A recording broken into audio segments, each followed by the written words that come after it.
আমরা চাই বাংলাদেশের স্কুল, কলেজ, মাদ্রাসা, ইউনিভার্সিটি প্রত্যেকটা লাইব্রেরিতে এই প্রতিবেদনটির বাংলা অনুবাদ পৌঁছে যাক। আসসালামু আলাইকুম। আপনারা জানেন যে জুলাই গণ অভ্যুত্থান নিয়ে জাতিসংঘ একটি ঐতিহাসিক প্রতিবেদন দিয়েছিল এবং এটি শুধুই একটি ডকুমেন্ট নয়, এটি গণহত্যার শিকার সমস্ত শহীদদের প্রতি সম্মাননাও বটে।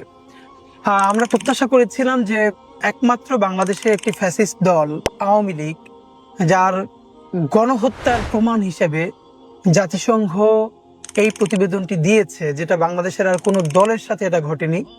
সুতরাং সেই প্রতিবেদনটা বাংলাদেশের প্রত্যেকটি স্কুল, কলেজ, মাদ্রাসা, ইউনিভার্সিটি, লাইব্রেরিতে থাকা দরকার ছিল।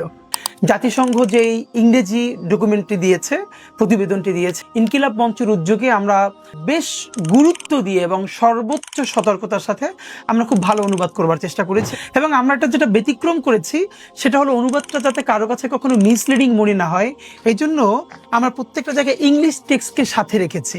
আমরা এরকম বাংলা অনুবাদ করেছি যাতে কেউ চাইলে ইংলিশ থেকে বাংলা অনুবাদটা ঠিক আছে কিনা এটা ক্রস চেক করে দেখতে পারে। আমরা চাই বাংলাদেশের স্কুল, কলেজ, মাদ্রাসা, ইউনিভার্সিটি প্রত্যেকটা লাইব্রেরিতে এই প্রতিবেদনটির বাংলা অনুবাদ পৌঁছে যাক। আমরা চাই মুক্তিকামী সমস্ত মানুষের হাতে হাতে এই প্রতিবেদনটা থাকুক, তারা জানুক যে আন্তর্জাতিক সম্প্রদায় বলছে যে এই জুলাইয়ে আওয়ামী লীগ কিভাবে গণহত্যাটা করেছে।